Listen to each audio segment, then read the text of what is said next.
국내 코로나19 신규 확진자가 연일 두 자릿수대를 기록했습니다. 신규 확진은 둔화세지만 집단 감염과 해외 역유입 사례는 계속되면서 안심할 수 없는데요. 신현영 명지병원 가정의학과 교수 모시고 이야기 나눠보도록 하겠습니다. 어서 오십시오. 안녕하세요.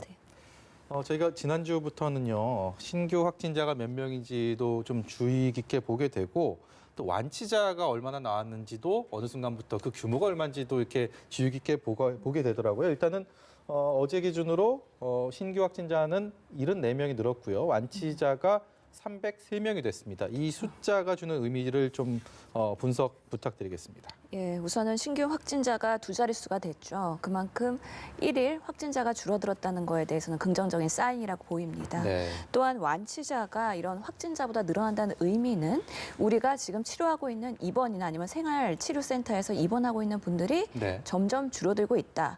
그러면서는 의료 병상에 여력이 있다는 면에서는 다음 태세를 준비하는 데는 조금 더 시간을 벌었다는 그런 시각을 말씀드릴 수가 있고요. 네. 하지만 지금 상황에서 안정됐다라고 판단하긴 어려운 것은 대구 경북 사태에서는 어느 정도의 큰 불은 한 차례 껐기 때문에 이제 그대로 재발되지 않도록 하는 전략이 중요하겠지만 예. 다른 지역, 특히나 서울 수도권 이 지역에서의 이런 소규모 집단 감염의 사태가 큰 불로 또 확산될 수 있는 가능성이 항상 잠재적으로 남아있기 때문에 예. 예의주시해야 된다. 그리고 우리가 빠르게 확진하거나 빠르게 예방할 수 있는 뭔가 시스템 정비가 지금 상황에서 매우 중요하다라는 말씀 드리고 싶습니다. 네. 말씀하신 수도권에서의 소규모 집단 감염이 계속되고 있습니다. 959 콜센터부터 시작해서 동대문 PC방 문제 있었고요.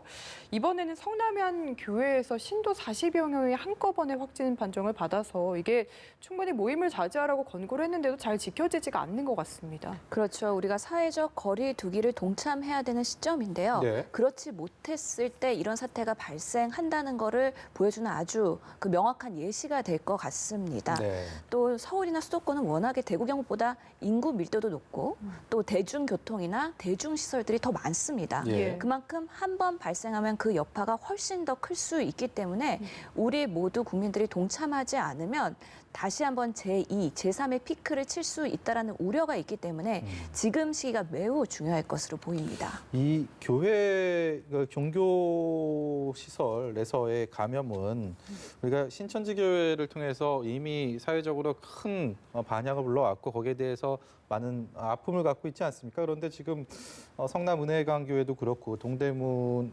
이문동의 동안교회도 그렇고 뭐 정부에서 그리고 지자체에서는 좀 이런 시기일수록 좀 모여서 예배 보고 이런 거는 좀 하지 말아달라고 계속 권고하고 있지만 이게 또 강제 사항이 아니다 보니까 결국은 이런 상황들 또 집단 감염으로 이어지고 있어서 이게 정말 좀 아쉽다 이런 생각이 많이 듭니다. 예, 안타까운 부분입니다. 실제로 이런 교회나 모임에서는요, 일정 시간 밀폐된 공간에서 상당한 시간을 보내기 때문에 네. 더더욱이 한 명의 확진자가 있으면 그분들에 대한 감염의 우려가 매우 높은 상황이고요. 네. 더더욱이 지금은 수도권에서의 그런 지역사회 감염 우려가 매우 높지 않습니까? 특히 대구 콜센터, 여러 가지 그런 소규모 사태들에서 아직까지 이 사건을 통해서 노출된 확진자들이 다 100% 검증이 되지 않은 상태입니다. 이 전파가 어디까지 갔는지 계속해서 추적을 해야 되겠지만 네. 우리가 내가 노출됐는지 그렇지 않은지 모르는 상태에서 여러 가지 생활 활동을 하다 보면 그것들이 하나하나의 불씨가 돼서 또 큰 집단 감염의 사태를 발생할 수 있다는 것을 네. 국민들이 유념을 하셔야 될 것 같고요. 네. 그런 면에서는 모임에 매우 신중하셔야 되고 지금으로서는 실내나 실외에서나 사회적 거리두기 적극 동참하셔야 된다는 거 꼭 말씀드리겠습니다. 예, 이웃에 대한 배려를 해야 되겠죠. 이게 지금 아무리 뭐 본인의 신앙 이런 게 중요하다 하더라도 현재 지금 우리가 처한 상황 자체가 이웃에 예. 대한 배려가 어느 때보다 필요할 때 아니겠습니까? 지금 그래서 뭐 전국의 지자체들도 선제적으로 좀 대응을 하려고 고위험 사업장에 대한 전수조사를 실시하겠다고 밝혔는데 저희가 지금 생각하는 뭐 PC방이나 종교시설 이외에 또 어디가 고위험 사업장에 해당하는지도 궁금하거든요. 예, 고위험 사업장이라는 거는 밀폐된 공간에서요, 밀집된 상태로 많은 사람들이 보내는 그런 시설이 되겠습니다. 네. 그만큼 침방울에 의한 감염의 위험성이 높다는 것인데요. 우리가 알고 있는 그런 콜센터뿐만 아니라 노래방이나 PC방, 그리고 네. 실내 스포츠 센터도 포함이 되겠고요. 네. 종교시설, 그리고 클럽, 그리고 학원 이런 데서는 환기도 어렵고 좁은 공간에서 다수가 빽빽히 있을 수 있기 때문에 네. 이런 고위험 사업장에 대해서는 매뉴얼을 만들고 예방 집층을 잘 하고 있는지, 그리고 되도록이면 사회적 거리를 그 안에서 잘 유지할 수 있는 조치들을 계속 권고를 하겠다는 것이죠. 네. 일단 뭐 그런 권고도 권고지만 어떻게 개인 스스로 이 뭐에 대한 대비를 할지가 더 중요하지 않겠습니까? 뭐 계속 뭐 콜센터를 다 모든 문을 닫을 수도 없는 거고, 뭐 노래방도 그렇고 그 아예 영업을 계속 중단할 수도 없는 생계가 달린 문제이기 때문에 불가피하게 어떤 그 이런 밀집된 사업장에서 일을 하게 되는 상황이라면 어떤 것들이 가장 유념해야 될까요, 개인적으로? 그렇죠. 우선은 우리가 할 수 있는 예방적 조치는 최대한 다 해야 되는 것이죠. 그러면서 지속적으로 강조되고 있는 거, 손 씻기 수시로 하셔야 될 것 같고요. 특히나 공공시설에 노출될 것 같은 것들, 예를 들어서 마우스나 뭐 네. 키보드나 이런 스크린들, 이런 것들을 사용해야 되는 경우에 항상 손을 씻는 거, 그리고 마스크를 착용해서 눈과 네. 코와 입을 잘 가리시고요. 손으로 이런 눈을 비비거나 눈, 코, 입을 비비는 행동을 의식적으로라도 자제하기 위해서 노력을 하셔야 될 겁니다. 더더욱이 근무를 해야 된다고 하면 일정 거리를 두는 그런 근무자의 재배치가 필요할 것으로 보이고요. 그런 사업장에 대해서는 정기적으로 환기를 시키고 소독을 하고 그런 것들을 잘 하고 있는지 체크를 해볼 필요가 있습니다.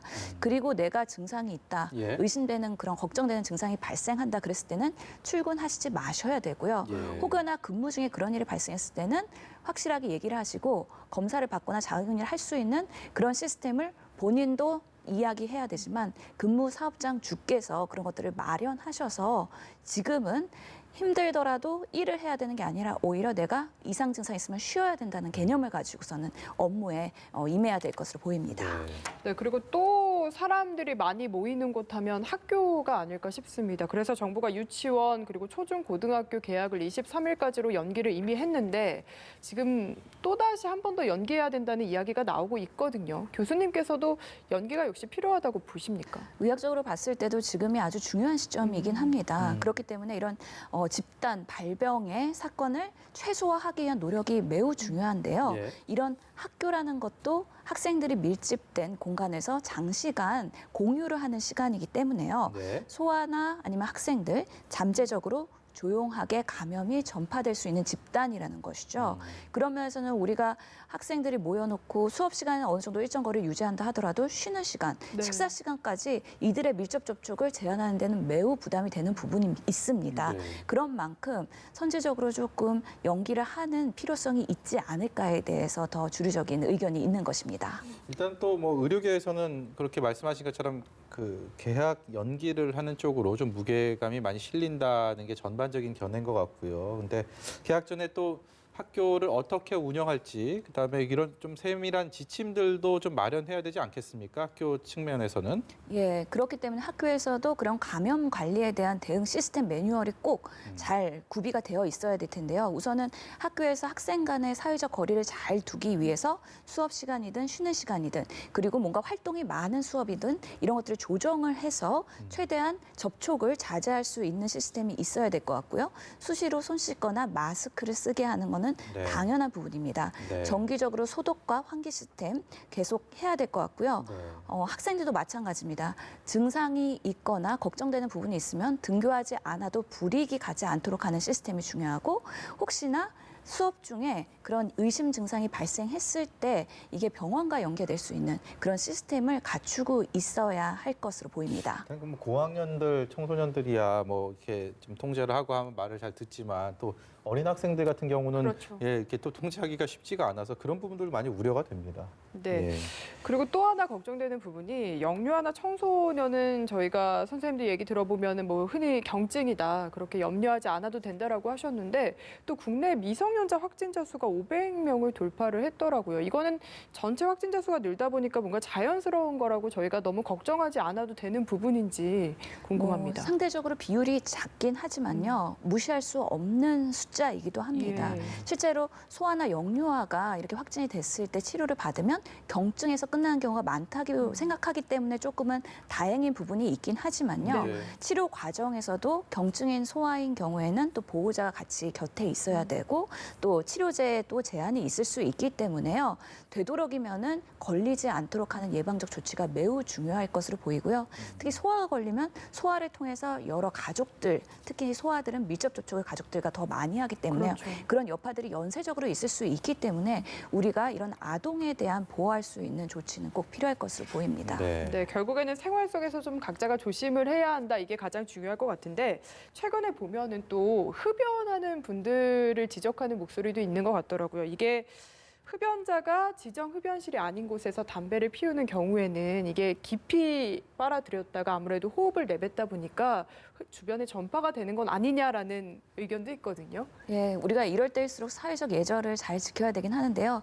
흡연자는 사실 흡연실에서도 밀폐된 공간에서 네. 흡연자들끼리 이게 밀접 접촉이 일어날 수 있는 우려가 있고요. 또 흡연실이 아닌 곳에서도 그렇게 호흡이 남들보다 깊기 때문에 아무래도 지나가는 사람들이나 여기 주변 사람들한테 조금 그런 걱정되는 상황을 연출할 수도 있는 부분이 있습니다. 네. 이럴 때일수록 우리가 흡연 예절을 잘 지켜야 되는 거는 당연한 거고요. 예. 지금 보도되는 바로는 중국에서도 연구 결과에서는 이런 흡연자가 코로나19에 확진되는 경우에 중증으로 가는 비율이 비흡연자에 비해서 14배나 높다라는 얘기가 있고요. 예. 특히 미국에서도 22세 남성이 확진이 되었는데 그 원인이 뭐냐 했을 때 흡연자이기 때문에 좀 더 코로나 바이러스에 취약하다라는 보고가 있을 만큼 우리가 흡연과 폐기능 그리고 폐렴과의 관련성은 명백하게 보고가 되고 있기 때문에 네. 이런 흡연자들은 좀 더 코로나19에 조심하기 위한 예방적 조치 그리고 본인 스스로가 보호하고 상대방도 배려하는 모습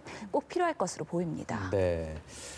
자가격리자 수가 5만 명이 넘었다고 하네요. 자가 집에서 격리를 하고 있는 상황 얼마 답답하고 하겠지만 그래도 이제 소독이나 이런 방역 같은 게 워낙 중요하지 않겠습니까? 가족들도 있고 또 2차, 3차 전파를 할 수가 있는 상황이기 때문에 예. 일단은 상식적으로 생각나는 거는 이제 환기를 하는 게 생각이 나는데 그 외에 또 자가격리를 좀 안전하게 할 수 있는 방법이라는 게 있을까요? 예, 우선은 그 자가격리자가 사용한 그 사용물, 그 폐기물들은 따로 모으셔가지고 폐기를 해야 되는 지침들은 네. 자가격리자들 대상으로 해서 매뉴얼로 나와 있기 때문에 그런 것들은 꼭 중요시 하셔야 될 것 같고요. 또 생활하는 공간에 대한 소독과 청소가 중요할 것으로 보이는데요. 네. 우선은 청소를 할 때는 마스크와 그다음에 손 장갑을 잘 끼고서는 그 락스를 이용해서 네. 이런 소독이나 이렇게 표면이나 공공 사용 손잡이나 이런 것들을 깨끗하게 닦아주셔야 되거든요. 예. 우리가 시중에 나와 있는 그런 락스들은 보통은 퍼센트가 희석 농도가요. 살균제가 0.1% 정도를 만들기 위해서 희석을 해야 되거든요. 네. 기존에 나와 있는 게 5% 락스라고 하면은요. 락스 20ml에다가 물 1리터를 혼합해서 희석을 합니다. 그걸로 걸레에 적셔가지고 깨끗하게 그런 표면을 닦는 노력을 하셔야 될 것 같고요. 그렇게 소독이 끝난 후에는 그런 마스크, 장갑 이런 것들 폐기물 처리도 깨끗이 하셔야 되는 부분도 유념하시는 게 좋을 것 같습니다. 네, 해외 코로나19 상황 좀 짚어보겠습니다. 이게 저희가 지난 얼마 전까지만 해도 우리나라의 사태가 워낙 심각하기 때문에 해외로 눈을 돌리기가 어려웠는데 지금은 해외, 특히 유럽에서 코로나19가 대유행 양상을 보이면서 정부에서 정세균 총리가 오늘 0시부터 특별 입국 절차 대상을 유럽 전역으로 확대하겠다라는 얘기를 발표를 했고요. 해외 유입을 차단하기 위해서 또 추가 조치를 검토하고 있다라는 말도 했습니다. 그만큼 이제 우리 자체적인 어느 정도의 통제와 방역이 좀 가닥을 잡았고 자리를 잡고 있는 상황에서 해외에서 역으로 유입되는 부분에 대해서 정부에서 좀 그만큼 차단에 주력하겠다 이런 의미가 아니겠습니까? 예, 매우 중요한 부분입니다. 오늘만 해도 브리핑 보고에 보면 검역 과정에서 확진된 분이 4명이나 됩니다. 그렇기 때문에 기존이랑은 이제 세계적인 대유행이 되면서 상황이 많이 변했다는 거죠. 그만큼 지금 해외에서 역유입되는 사례들이 계속 보고되고 있는 만큼 우리가 이런 특별 검역을 강화할 필요가 있는데요. 실질적으로 한계가 있는 것은 검역 과정에서의 증상이 없을 때는 걸러지지가 않습니다. 발열 체크를 하기 때문에 열이 없거나 다른 증상을 호소하는 경우에는 걸러지지가 않기 때문에 분명히 100% 이거를 차단하는 거에는 한계가 있는 시스템이라는 걸 유념하셔야 될 것 같고요. 네. 지금 검역 과정에서 통과해서 14일간의 자가 앱을 통해서 모니터링하고 있지만 이것도 강제적인 게 아니기 때문에 추후에 확진됐을 때 그 여파가 또 국내에 있을 수 있는 만큼 네. 지금 세계 정세를 실시간으로 보면서 유럽뿐만 아니라 지역사회 확산이 된 국가에 대해서는 철저히 통제하는 시스템 앞으로도 계속 강화돼야 될 것으로 보입니다. 그래서 검역 절차를 단순히 강화하기보다는 아예 입국을 금지시킨다든지 아니면은 들어온 후에 14일간 강제로 좀 격리시킨다든지 이런 얘기도 나오는데 좀 더 절차를 강화할 필요가 역시 있다고 보십니까? 그거에 대해서는 많은 논의가 필요할 것으로 보이긴 하는데요. 얼마 전에 그 미국의 모 일간지에서 보고한 것으로는 강제적으로 격리를 하거나 차단을 하는 것보다는 사회적 거리두기를 자체적으로 강조함으로써 차단하는 거, 예방하는 효과가 훨씬 더 좋다라는 보고가 있는 예. 만큼 우리가 사회적인 합의를 통해서 그 정책적인 그런 방향을 결정을 해야 될 것으로 보입니다. 네. 중국이 이번 코로나19의 발현지고 워낙 폭발적인 증가세를 보이다가 지금은 좀 굉장히 완화되고 둔화된 모습을 보입니다. 이제 그 폭발적인 증가세가 우리나라를 거쳐서 지금은 유럽 쪽으로 많이 또 미국 쪽으로 가 있는 상황인데 유럽과 미국 입장에서는 이 지난 1월부터 중국과 우리나라, 일본의 상황들을 봐왔기 때문에 충분히 이번 코로나19에 대한 대응을 준비를 할 수 있는 상황이 아니었을까. 예. 그 거리감도 분명히 있고요. 그런데 이런 2달이 지나서 이렇게 확산세가 엄청나게 늘어가는 이유는 뭐가 있다고 보십니까? 예, 아무래도 이게 닥치기 전에는 미리 준비하는 데는 한계가 있었을 거로 생각이 들긴 합니다. 네. 물론 유럽 같은 상황에서는 생겐 조약이 있기 때문에 유럽 연합 국가 간의 그런 교류가 워낙에 잦았기 때문에 네. 한 번 발생하면 그 여파가 전체로 퍼지는 건 시간 문제인 것이지요. 그리고 또 코로나19의 속성이 워낙에 증상이 없을 때도 전파가 된다는 거. 네. 우리가 이전에 다른 사스나 메르스와 다르기 때문에 이런 새로운 그런 경험에 통해서 아무래도 이런 확진자가 폭발하는 상황을 대비하지 못한 게 아닌가 하는 생각은 들긴 합니다. 네. 특히 이탈리아의 상황이 매우 안타깝긴 한데요. 네. 이렇게 폭증하고 사망자로도 연결되는 시스템은 아무래도 이탈리아가 가지고 있는 의료 시스템의 한계인데요. 네. 최근에 2008년에 금융위기 후에 그런 공공 의료 시스템을 많이 감축하면서 의료 자원들이 많이 약화됐다라는 이야기가 있고요. 네. 이런 것들이 또 지금의 사망자 수가 연결되는데 하나의 또 원인이 되지 않았나 싶은 생각이 듭니다. 그만큼 이런 여러 나라의 감염병이 발생했을 때 대응 시스템의 차이에 따라서요. 확진자의 수뿐만 아니라 사망자 수까지 달라질 수 있다는 게 이 감염병의 특징인 것 같습니다. 그 확진자 증가 속도와 관련해서 우리나라와 유럽에서 차이가 이렇게 많이 나는 이유 중에 또 하나가 마스크가 이야기가 되더라고요. 이것도 역시 영향이 있었을 거라고 보시는지요? 아직 확실하게 마스크 때문에 변화가 있다라는 근거는 없기 때문에 이거는 그냥 정황으로만 추측인가요? 예. 추측으로만 말씀드릴 수 있는데요. 특히나 유럽에서는 이런 볼킬스를 한다거나 밀접 접촉을 하는 가능성이 더 높은 그런 문화적인 차이도 있을 것 같고요. 네. 특히 밀집된 인구 밀도가 높은 나라인 경우에는 마스크가 매우 중요할 것 같은데 그럼에도 불구하고 마스크를 쓰지 않았다면 당연히 확산하는데 하나의 원인이 될 수 있었을 거라는 생각은 듭니다. 네. 오늘 말씀 여기까지 듣도록 하겠습니다. 지금까지 명지병원 가정의학과의 신현영 교수였습니다. 고맙습니다. 감사합니다.